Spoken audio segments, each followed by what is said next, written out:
morning and welcome to our presentation by Robert Wood of Wood LLP in San Francisco, California. Rob Wood is often listed among the top 10 tax lawyers in the country. He's a widely published author known for explaining and demystifying complex tax concepts. Rob is best known for his expertise advising plaintiffs, defendants, lawyers, and settlement funds on settlements and judgments. He authored the leading book on this topic, Taxation of Damage Awards and Settlement Payments, which is in its 5th edition, 2021, as well as the Bloomberg Tax Management Portfolio, Tax Aspects of Settlements and Judgments. He's the author of numerous other tax books and hundreds of articles. He is listed among the elite tax lawyers in the United States by many Best Lawyers periodicals. Rob writes regular columns in Tax Notes, Forbes, and other publications, and comments on tax matters in the media. And what particularly attracted us to Rob for today's presentation is an article that he wrote in the Daily Journal a few weeks ago, IRS Tax on Legal Settlement Agreement, Watch Your Wording. Now, this article in the Daily Journal, which is our leading legal newspaper here in California, talks about the tax implications of settlements. And as mediators and lawyers involved in settling cases, we have to be cognizant of the tax consequences of what we're doing. And Rob, we welcome your comments. We look forward to your insights, and I think they'll be very practical for us in terms of guiding us on how to go forward, how to avoid traps for the unwary, and perhaps how to avoid malpractice liability for ourselves as well. So Rob, to tell us about a food bank that's important to you and then to hear your words of wisdom, my friend, the floor is yours.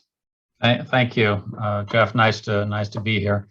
Yes, I designated San Francisco Marin Food Bank, which is near me. And I'm going to talk about the tax treatment of settlements and judgments. Everyone, I'm sure, lawyers, most, if not all lawyers and mediators at some point are forced to deal with this topic, like it or not. It is any time money is changing hands, you typically have tax issues. And I'm particularly interested in trying to get ahead of the issues. I see sort of cases, as many of you do, I'm sure, at sort of all different times. And so sometimes that's after everything is done, signed, sealed, and delivered, and oftentimes in the next tax year. So if you get a settlement in one year, this year, for example, and you may wake up to the tax issues in January when IRS forms 1099 arrive in the mail, or you may not thinking about it until you sit down and start thinking about your tax return in April or October. So the earlier the better on these issues, like most things, I guess, is best. And Jeff, please interrupt me anytime and fire away with questions, because I'm sure you'll have some. Thank you, I will. Everyone, I think, probably knows the basic rule, because it's often repeated. I also don't find it a terribly helpful rule, but it's something the Supreme Court says a lot, and that is that the tax treatment of a settlement or judgment depends on the origin of the claim. So you're supposed to look at what should have happened originally. How would the money have been paid if there wasn't any breach of contract or wrongful termination or auto accident or whatever it was. So it's looking to the genesis of the dispute and what the money is really supposed to replace. Those are kind of the concepts that the IRS and the Franchise Tax Board in California and the courts use in determining how to tax something. So that would tell you, for those of you who are litigators or mediators, you'd look at the complaint. The mediation briefs, I always find, are super helpful to me, because of course they're prepared for mediators to kind of distill the case, which I like. It's kind of a succinct description of what the case is about, what the defendant allegedly did, the damages, and so on. So, so those things always inform the tax treatment. And I think though, in the article that Jeff is mentioning, focuses, as many of mine do, on settlement agreement language. It's surprisingly, I guess I would even tell you as a tax lawyer, shockingly important how the wording really matters in a settlement agreement. So given what I've told you, you might reasonably think, well, look, all of these things in the course of the case are relevant, and the complaints are only relevant, discovery is relevant, all these things, all of which is correct. It is relevant, but very frequently, and I should say that sometimes cases get settled with a general release, or what I call, I don't know if that's the right term, but I would call general, meaning it doesn't really say very much at all. It's just you release everything. It might even be mutual. Everybody releases everything, and here's some money. And so somebody has to figure out the tax treatment of that. But the IRS and the Franchise Tax Board and the courts, the tax court is where many federal tax disputes end up. And that's primarily because you don't have to pay first to go to district court or claims court. You have to pay first and then argue about a refund. So most things seem to, at the federal level, if they're going to court, they end up at the tax court. And the tax court has been saying in a series of cases, we really are looking at what the complaint says. It's going to say what the money is for, it's paid on account of X, and if it says personal physical injuries, that's likely to be excludable. If it says emotional distress, even if it looks like the person was in fact physically injured, we're not likely to say that it's tax-free. So I would only say, and I think Jeff said this in his introduction, settlement agreement wording and is really important, and it's important for malpractice liability as well as before you reach that point, sort of what the plaintiff's going to get. So I'd like to kind of run through some basic concepts, a couple of which I guess I just assumed. One is this origin of the claim doctrine. Something else that's fundamental is settlements and judgments are essentially taxed the same. It's the same set of rules. However, I would certainly say, I think most tax people would, settlements are almost always better. In fact, I probably can even drop the almost. They're always better because you got more flexibility. A judgment, you get what you get.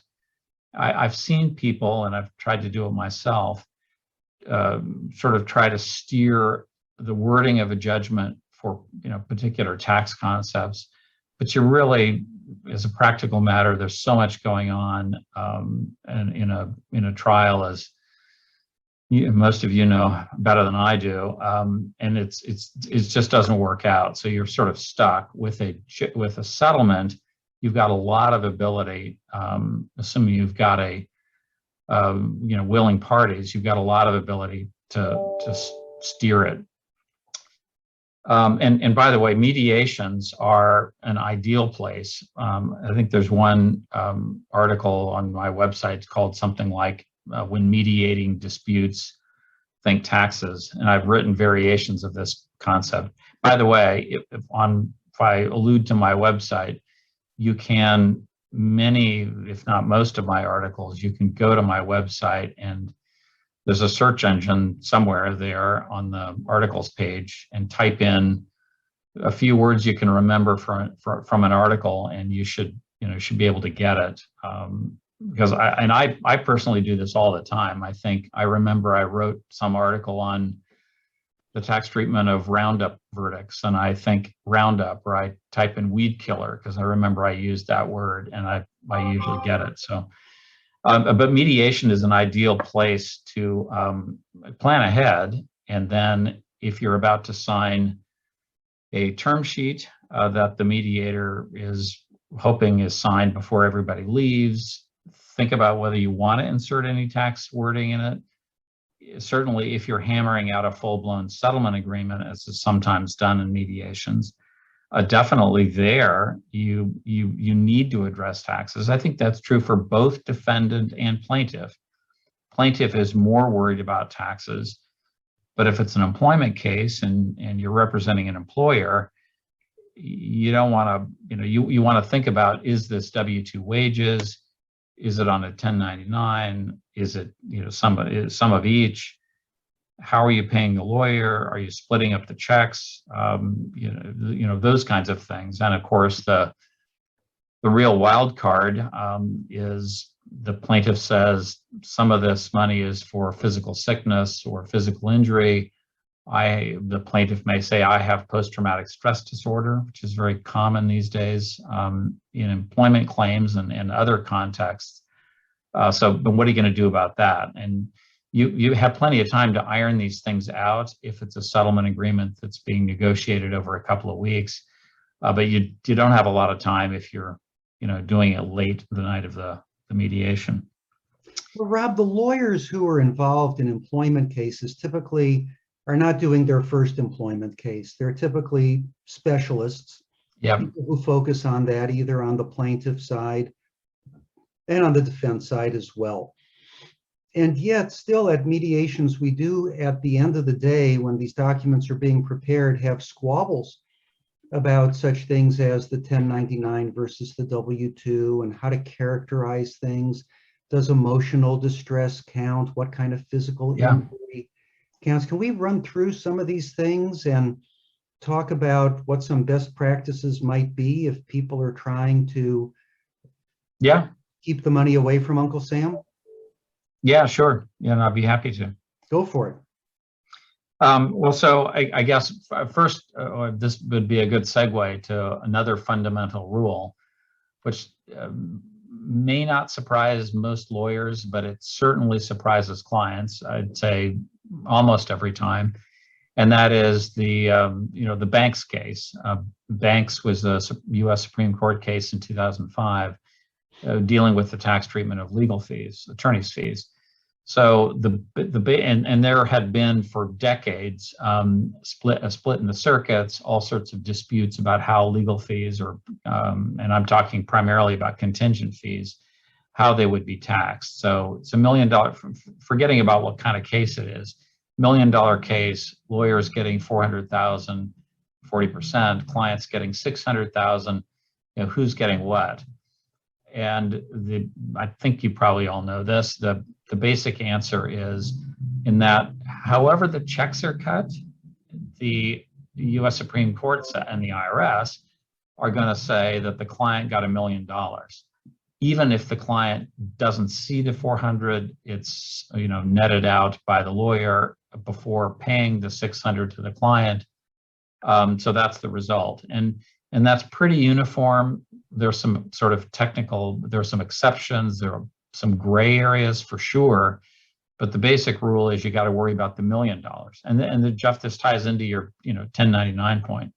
So there are still a surprising number of fights about is the client going to be attributed the $1 million or not.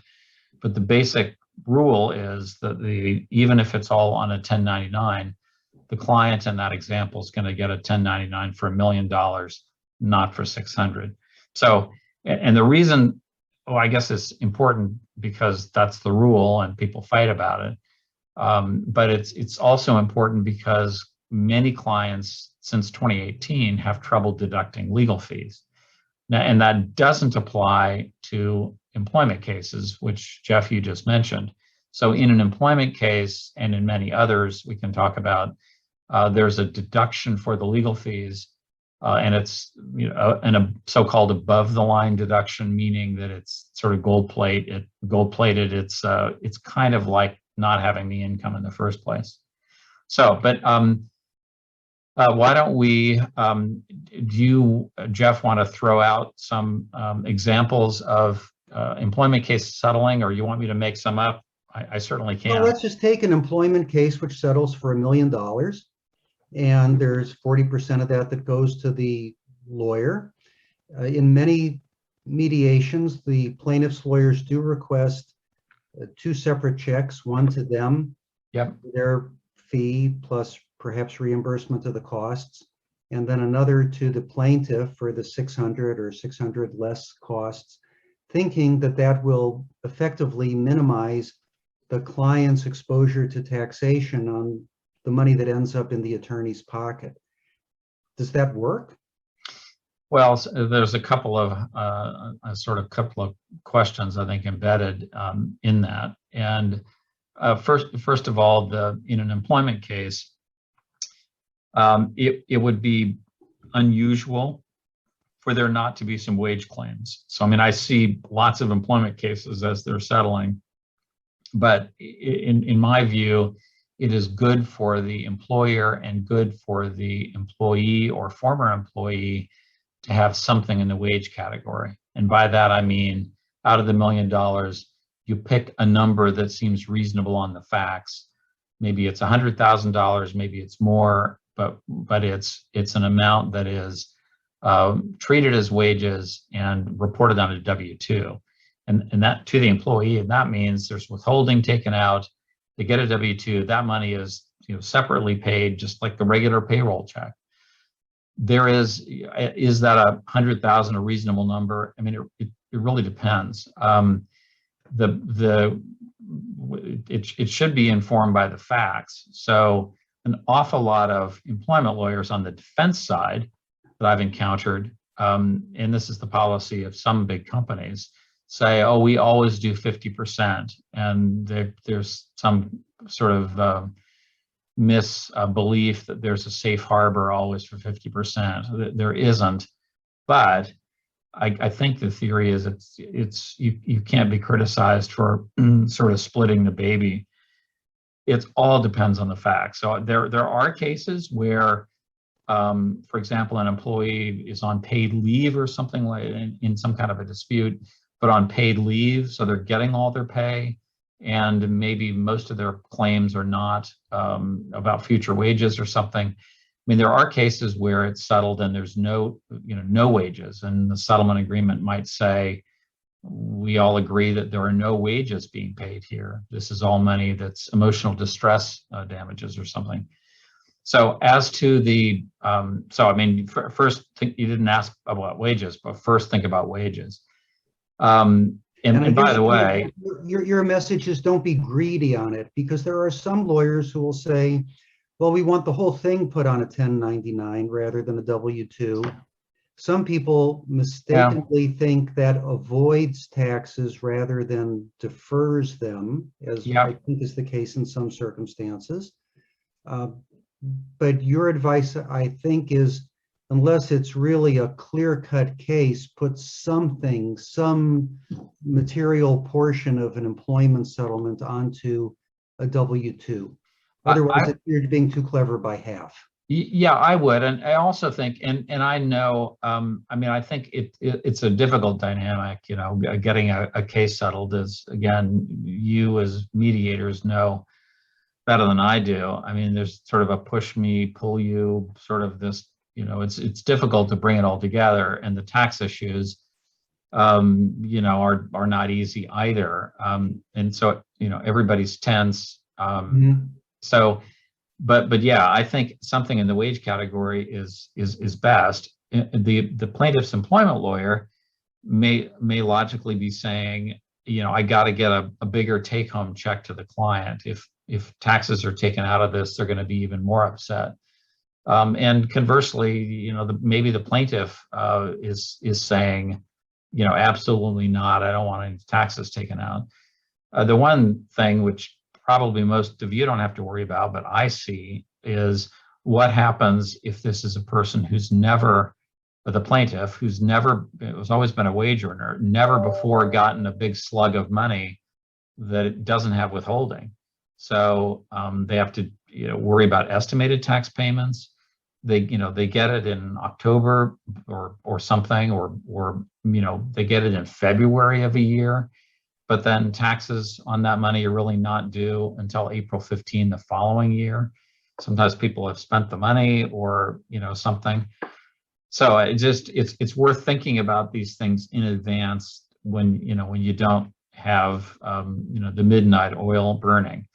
It's fine to cut up the checks and have them go separately, but it's almost always the case that in this $1 million example with 400,000 of fees, that the client's going to get a 1099 for $1 million, or if there's a W-2 for part of it, whatever is left, including the lawyer's fees, are going to end up on a 1099.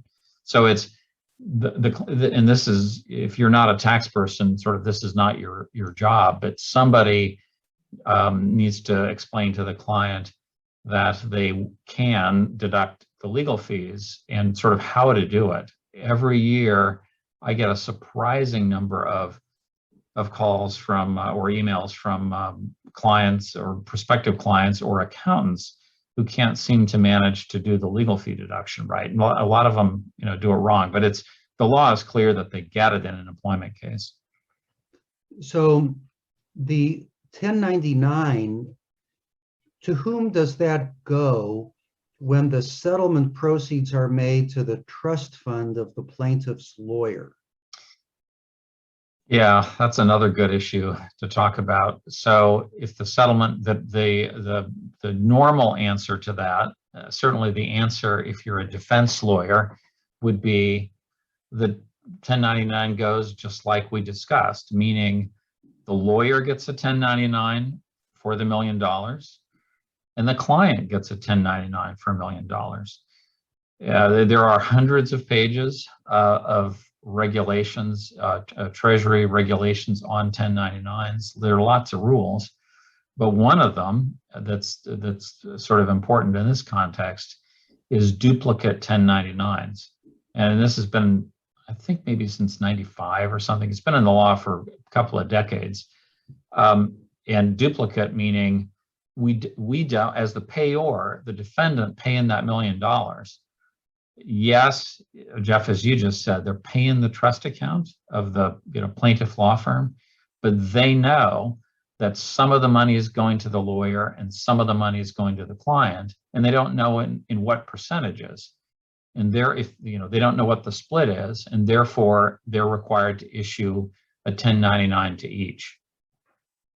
Even though there's only $1 million being paid, there are two $1 million 1099s being issued.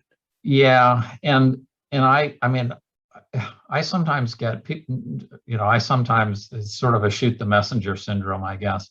I sometimes get really irate phone calls from lawyers about this very issue, or irate emails saying, this is unconstitutional. How, why hasn't this been challenged? We can go to the Supreme Court. It's double taxation and so on. I mean, it really isn't. Well, at least I'd be happy to do, try to change it on an hourly basis. I certainly wouldn't do it on a contingent fee basis. It's not duplicate taxation for a couple of reasons. On the lawyer side, the good news is, and hopefully all of the lawyers know this, almost every 1099 that the lawyer gets, it for people in private practice or mediators, I guess anybody who, we all want to be paid. It's useful to look at the 1099s you get. The very sort of small offices, sole practitioners, maybe you see them, but other people may not. But it's really interesting. So if you settle this case, this $1 million case, and you, as I've just told you, the lawyer or law firm gets the $1 million 1099, and you think, geez, that's not fair. We got a $400,000 fee, and we got to pay tax on $1 million, or explain it on our return, or so on. And the answer is you don't. You have to pay tax on the $400,000, and that's what you report, because the 1099 that lawyers get says gross proceeds paid to an attorney. So if you look at a 1099 miscellaneous form, 1099-MISC, it's box 10 on the form, gross proceeds paid to an attorney. It's a special box on the form for lawyers. And here's the real kicker. It doesn't get tracked as income the way other 1099s do. So if you got as a lawyer, you got a, and again, it's worth looking at these forms. If you get a 1099 miscellaneous box 3, other income, that's other income. That gets tracked, meaning if you don't put it on your return, and I guess in my example, you'd put the $1 million and you'd show essentially a deduction or offset for the 600 paid to the client, distributed to the client. And then you pay on the 400. But with a gross proceeds 1099, you don't have to do that. So it's not double taxation to the lawyer for that reason. And for the client, again, the Supreme Court said it's really the client's income first, and then the client pays you, the lawyer, and therefore the client has to figure out how to deduct the 400. If it's an employment case, there's this kind of mechanical issue with claiming it correctly. Since 2004, when this went into the tax law, the IRS has not done a good job on the form. Still the same way it was in 2004, which is not very clear. But in lots of other kinds of cases, since 2018, you have to do all sorts of creative things to be able to deduct the legal fees. And this is true in personal injury cases as well, Rob? Yeah, so let's talk about that for a minute, because that's so in a personal, I always say, although the idiom, I guess, is, as you just said, a personal injury case, I try to always say personal physical injury, because there is a important kind of a pivotal tax distinction between personal and physical. And so and on that point, the tax law section 104 of the Internal Revenue Code said, and I don't know how many articles I've written about this distinction, says that a recovery damages for personal physical injuries or physical sickness are tax-free. It's section 104. It's pretty short tax code section. And it's been in the law for 80, 90 years, as long as the tax law has been in effect. So if it's a real injury case where someone is injured, then I'd say you don't have to worry about the legal fees. In other words, it doesn't really matter in the example whether we're talking about $1 million to the client who pays the lawyer or a net of 600,000. If it's all tax-free, it doesn't matter. In contrast, what if it's an emotional distress case, intentional infliction of emotional distress? That's certainly a personal injury, but it's not a personal physical injury. And since 1996, this is when the tax code was changed, Congress inserted the word physical a couple of places. Physical injuries or physical sickness. So if you, as a mediator, when you're resolving a case, have a plaintiff, a lawyer who's telling you, no, we don't want it on a W-2, we want it on a 1099, it's for emotional distress, that way it's tax-free. The last part of that sentence is just wrong. Emotional distress, that's what, so it's tax-free. That was true before 1996. It's no longer true. So here's something I've never understood about that, Rob. When I read about psychiatry and neurology and psychology, and they talk about things like anxiety and PTSD, they talk about the functioning of the brain, and that all of these emotional distress syndromes and all of these mental illnesses and injuries, they take place someplace in the functioning of the brain. The brain waves are altered, the brain chemistry is altered, all of that. Yeah. If that's true, then why are these not physical injuries? Because they are reflected someplace in the actual physical functioning of the brain and the nervous system. Yeah, I mean, I wish I had a better answer for this. I mean, I agree with you, or the way you're asking the question, which suggests an answer, which is, hey, this is as physical as getting wrapped over the head, and maybe, longer lasting injuries too.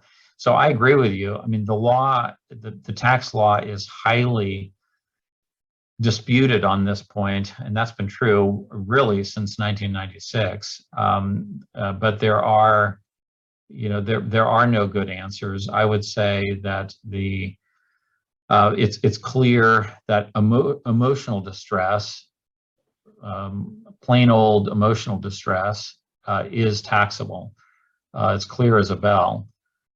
But what is emotional distress versus something that's more serious? I'd focus on. I mean, there are tax cases, people who've gone to tax court with employment settlements in particular, who essentially have emotional distress, then they have a variety of physical symptoms, some of which are fairly serious. And in general, people lose those cases. People have lost on the question of, is depression itself a physical injury, even maybe a major depression. Post-traumatic stress disorder, I put in a different category, a better category from a tax viewpoint. And that is because number one, I think the case for treating that as itself a physical injury or physical sickness is pretty strong. And I've written a bunch of tax opinions on it for clients. I see it a lot. I see the claims a lot. And I've seen a lot of defendants, when they're trying to settle a case, I mean, the dynamic is kind of once the settlement agreement is signed, it's a done deal. And I've seen many people over the years try to go back later, either defendants or plaintiffs. Usually it's plaintiffs trying to say, wait a minute, you got to change this. You issued the 1099, you should undo it. Or we need to change the wording, we need to amend it. And most of those requests, needless to say, don't go anywhere. But the wording in the settlement, I've seen a lot of defendants who are willing to treat PTSD as that occurs, for example, in the workplace, or was caused or exacerbated by the workplace, as physical injury, physical sickness, therefore no 1099. So there is no tax case yet that says conclusively PTSD is, a PTSD recovery is tax-free, but there's also no tax case that says the opposite. And to go back to where we started, Jeff, you commented on an article I wrote and commented on how important wording is and so on. It's really true in spades here. I mean, the wording, hammering out the wording in a settlement agreement is surprisingly important. And one, kind of real life example I'll tell you of why it's so important is if you're a taxpayer, you never want to be in the tax court fighting about something. What you want to do is never to be audited, of course. But if you're audited, what you hope for is, kind of the silver bullet or the magic, document that you can give to the IRS or the Franchise Tax Board, which, by the way, is active in auditing, sometimes even more active than the IRS. You want to be able to give them something that makes them say, oh, okay, I see now, thank you, and that's it. And the best thing you can do if you're audited and you're a plaintiff is have a really good settlement agreement that makes it clear. They always have the ability, as a legal matter, to say, oh, but we want to see more. What does the complaint say? This says PTSD. Where, do you have a doctor diagnosis? Or, where are the pictures of the bruising that when the guy grabbed you in the lunchroom at work? So, they can always ask those things, but I've had a lot of audits that have resolved easily because of really good wording. So it's worth fighting for. With the understanding that you're not giving legal advice on any particular matter, are there some is there some magic language, some ways of phrasing things which generally speaking are better than others? Yes, and on this point, I think it would be something on the order of the parties agree that a particular payment is paid on account of, this is the language that's used in the tax code, on account of as opposed to for. I'm not sure that that matters too much, but on account of personal physical injuries and physical sickness. So those, if there are magic words, I guess those are the ones. And I mean, you certainly can't say that if it's an antitrust case that's resolving, and I'm sure nobody would. But as all of you know, in a case, employment cases being a good example, but there are other contexts too, where you have lots of kind of he said, she said, and kind of nobody agrees about anything.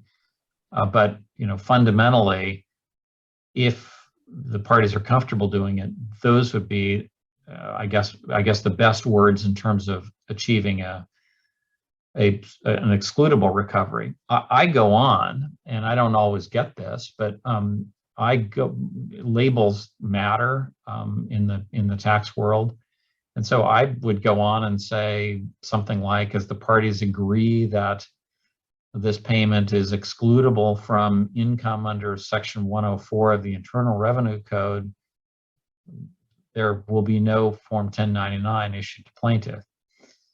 Now, why does that help? Well, number one, I'm leapfrogging, a couple of years later, thinking if this is audited and the settlement agreement is sitting in front of the IRS, they're going to really like that.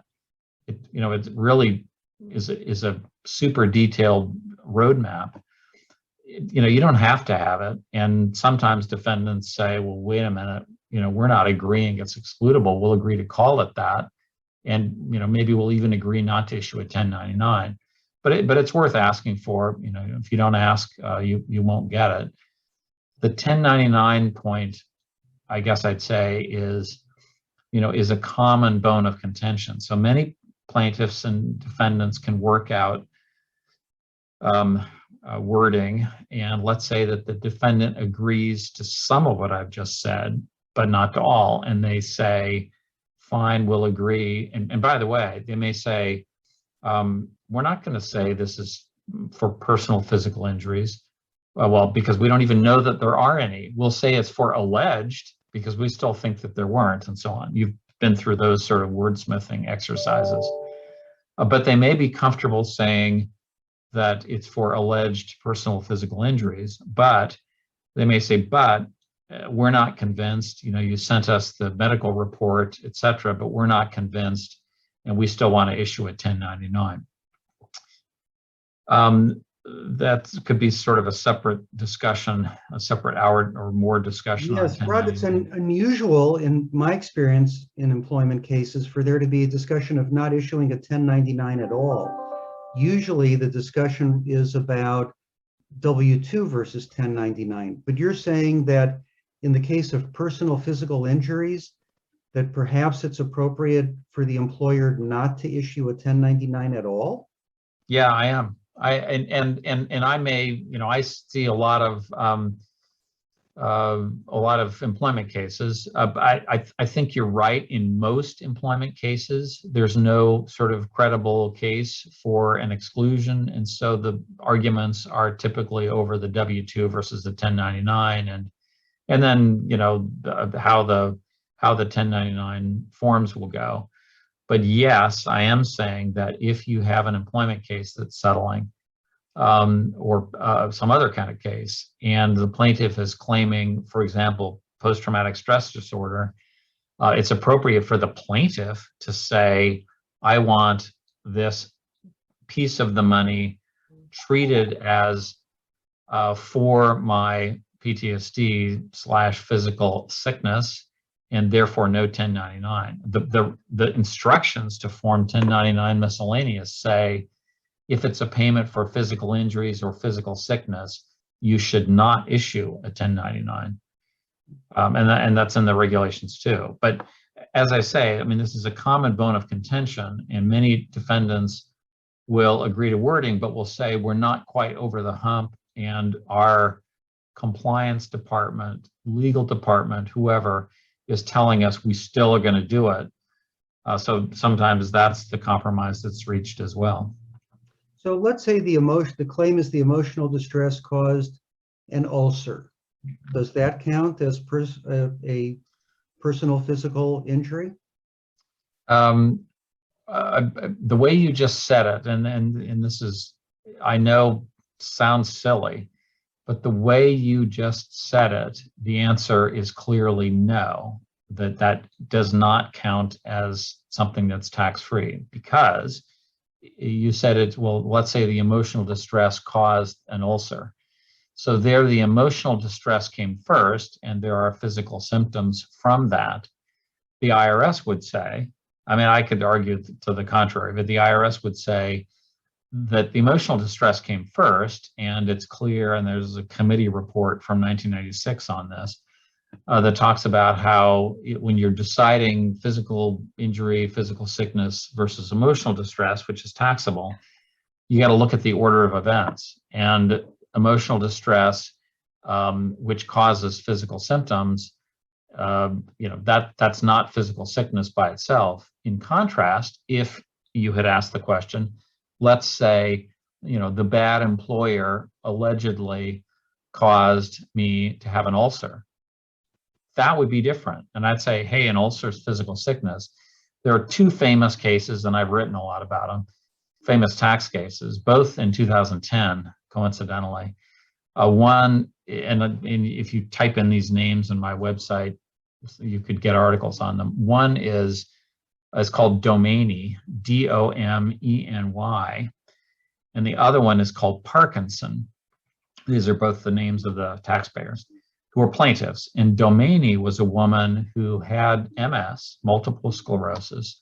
She goes to work telling the to a new employer, telling the new employer she's got MS. I don't remember if she needed some accommodation or something, but she had MS. And the employer was doing some allegedly bad things, some kind of accounting fraud or something. And so she became highly stressed. Her MS got much worse, her symptoms spiked, and so on. Anyway, it ends up in a lawsuit settlement, and she excludes a piece, half as I recall, of her settlement. It goes to tax court. The IRS keeps saying, hey, look, this is just emotional distress type recovery, taxable. The tax court sides with Domeny in saying, no, this exacerbated her physical sickness, tax-free. Parkinson, I don't know, maybe even more dramatically, Parkinson was like a hospital manager or something, some kind of a hospital employee, and said all the extra demands that were putting on him caused him to have a heart attack. It's an employment case, but his heart attack money in the case gets excluded on the same theory, physical sickness. So, an ulcer is not to that level, but still, that's real. And I would say, there's another article I think called that on my website called, if you type in chicken or egg, I know you'll get it, because it's a chicken or egg issue, and how you phrase things matters. And that's as true at the pleading stage as it is at the point where we're documenting a settlement. Yeah, and I occasionally get it true, and you're not, if you're a mediator, you're not going to be involved at the pleading stage, and I'm typically not either. Once in a while, I get hired as somebody's planning a case, but I would only tell you that, and most lawyers, can't be expected to, worry about things like that when they're doing the pleading. They're just trying to, maximize the recovery and make sure they get all the claims in. So I think oftentimes it may, back to your ulcer example, it really is, I suppose, and has been pled as, hey, really the emotional distress and really upset all the time, and look at what happened to me. I mean, that's how all of us think, I think. Look what you did to me, all these bad things. But I think one more reason to focus on the settlement agreement, and if you can get the right words in the settlement agreement, then these sort of chicken or egg things that are awfully hard to untangle may not matter so much. Let's talk about another kind of claim for perhaps physical injury. We've been talking about ulcers and MS and other things which are manifestly physical. In some of the Me Too and the sexual harassment cases, there are allegations of battery, Yep. physical contact, unwelcome touching. It doesn't cause bruising, perhaps, and there's no broken bones involved, but it's still clearly touching of a sexual nature, highly inappropriate. Does that count because there is a technical battery? Does that count as a personal physical injury? It does, or it can, and you're doing my job here, which I appreciate. I should have said a long time ago that at the outset of this talk that that sort of observable bodily harm, that phrase, which I kind of hate, but what does that mean and why does that get thrown around? So the IRS in the early days after this 1996 change started talking about, well, the best way, we need to see it. We need to see scratches, scrapes, broken bones, bruises at least. That's how we're going to decide what's physical. And by the way, that's dropped a little. It's not discussed much anymore because there are, again, cases like Domani and Parkinson. I mean, certainly those, physical illnesses were observable, but you don't have to be touched. But you're absolutely right. In the sexual harassment context or abuse context, that helps the plaintiff get. It's good. It's good that those, from a tax viewpoint, it helps the claim that something ought to be tax-free. Maybe all of it. I think the difficulty is sort of what happened afterwards. How did the plaintiff react? And very frequently, unless it's a violent attack or something, that or there may be no outward signs. I mean, even if it's a rape, a sexual battery of some sort, there may not be bruises that you can see. The IRS, in kind of a famous informal, non-official sort of ruling, I think it was in 2008 maybe, issued something that was about sex abuse of minors and a person who's an adult getting a recovery. And the IRS, I've written about this one a bunch too, but the IRS sort of painstakingly says, we're looking for observable bodily harm, and you can tell they correctly wanted to say this money should be tax-free, but the adult person who was abused as a child can't show anything. And so the IRS basically says this person was a minor, and given the nature of the allegations, we're going to presume, in some cases you can presume that there once was observable bodily harm. But in a sexual harassment, if there's unwanted touching and then there's emotional distress, or especially, as frequently I see that there are claims that the person has PTSD, I say for the plaintiff, that's a good case for arguing hard for treating it as tax-free. Some, or maybe even all. When I say that, I'd say most employers are going to say, look, we're still treating a bunch of it as wages. It's an employment case, for crying out loud, and let's treat X percent as wages on a W-2 with withholding, and then the rest of it arguably should be treated as physical injury, physical sickness money, hopefully with no 1099. Fascinating stuff. One last area to get into, Rob, before we end our recording here.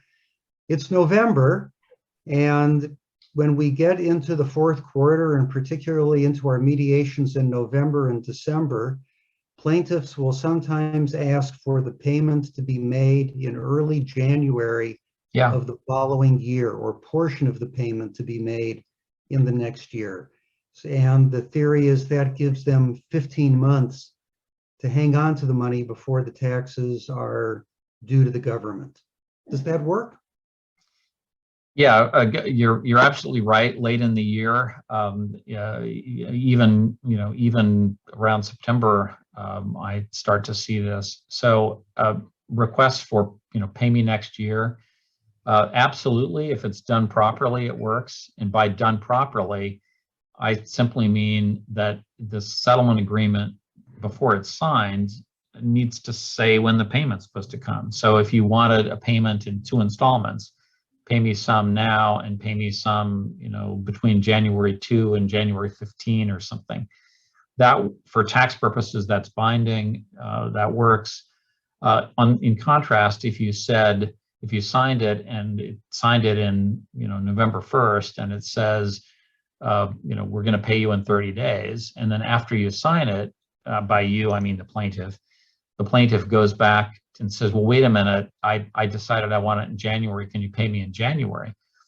The employer or defendant, whatever the case is, the defendant might agree, and it might be fine, they might do it, but technically speaking, in that example, the plaintiff has income this year because it was signed releasing their rights.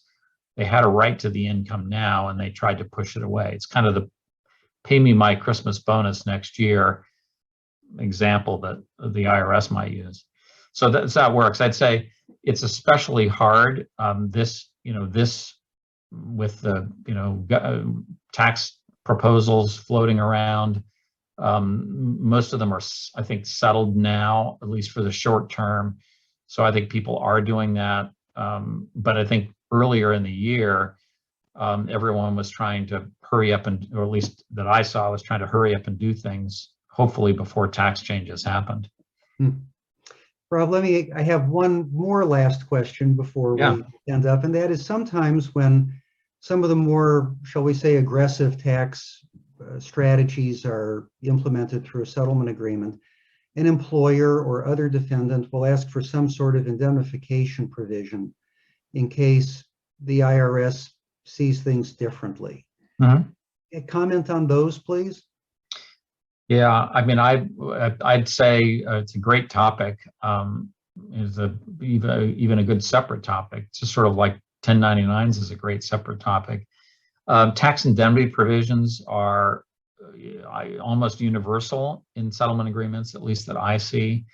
There are lots of different flavors, and I think if I'm representing a plaintiff, obviously I will tell almost all plaintiffs, if you have to agree to some kind of indemnity to get what you want, you should do it. Once in a great while, not often, but once in a great while, I see plaintiff lawyers who are also willing to indemnify. But as I say, that's rare. But the question, of course, is what's the scope of the indemnity? It can and should say, probably always says, plaintiff agrees they're going to pay any and all taxes that they owe, the taxes that are assessed against them. And that, I think, should be easy to get any plaintiff to agree to. I think the tougher one in employment cases is, let's say that the plaintiff has argued hard saying, I only want 20% treated as wages and 80% on a 1099. Let's just forget an exclusion for a minute. And the defendant says, we'll do what we want, what you want, but you got to indemnify us because we think more of this is really wages than 20%. So the plaintiff might be asked in that circumstance to indemnify the employer in the event that the IRS says more of its wages. In that example, I would be asking for that probably as the employer on that side, but I would tell the plaintiff not to agree to that, or at least that there's a risk, because failure to withhold penalties are big. And if the plaintiff is taking that responsibility on, I would probably argue to the plaintiff, look, you're better off just agreeing to more wages. Let's agree on what a reasonable number is. But I mean, I'll see some plaintiffs who will agree to that kind of broader indemnity. And of course, from the defense perspective, collecting that money back and enforcing the indemnification against the employee, unless we're talking about real big dollars, that can be quite a challenge too, can't it? Yeah, I mean, that's the other thing. I've been doing this an awful long time, and I've and you know, when the smoke clears, everyone, you know, is the case is resolved, and I mean, what people want is never to deal with each other again. And so I think a couple of times, maybe twice in my career, I've been on phone calls with defendants and the, you know, counsel and this kind of thing, saying that they had some kind of a tax problem, and that you know, they should go after this person. I've never seen it done. That is, I've heard somebody on the call say, rightly, you know, this is nuts. You know, we're going to get sued all over again. There's no, you know, we should just deal with the thing. It's not that big a deal. We shouldn't try to go and, you know, get whatever it is out of the plaintiff. And trying to withhold money as some sort of holdback, that almost never goes down in a settlement. Yeah, I mean, I'd say that's true too. But the other thing, I mean, this whole, you know, one thing, another thing I've learned from doing this for a long time is that I can try to explain what I think the technical issues are and how they mesh with the facts and what the tax treatment ought to be, I think, and what the range of permissible tax treatments ought to be. But ultimately, taxes aren't going to drive the settlement. And I mean, they're often used as either a sort of a carrot or a stick, and they can help bring the parties together. That happens a lot.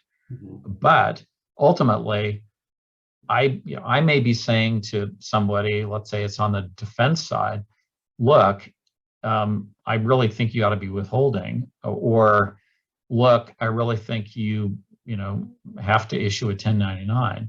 But somebody who has the general counsel, let's say, may say, no, we know that, but the tax risks here are smaller than the other risks.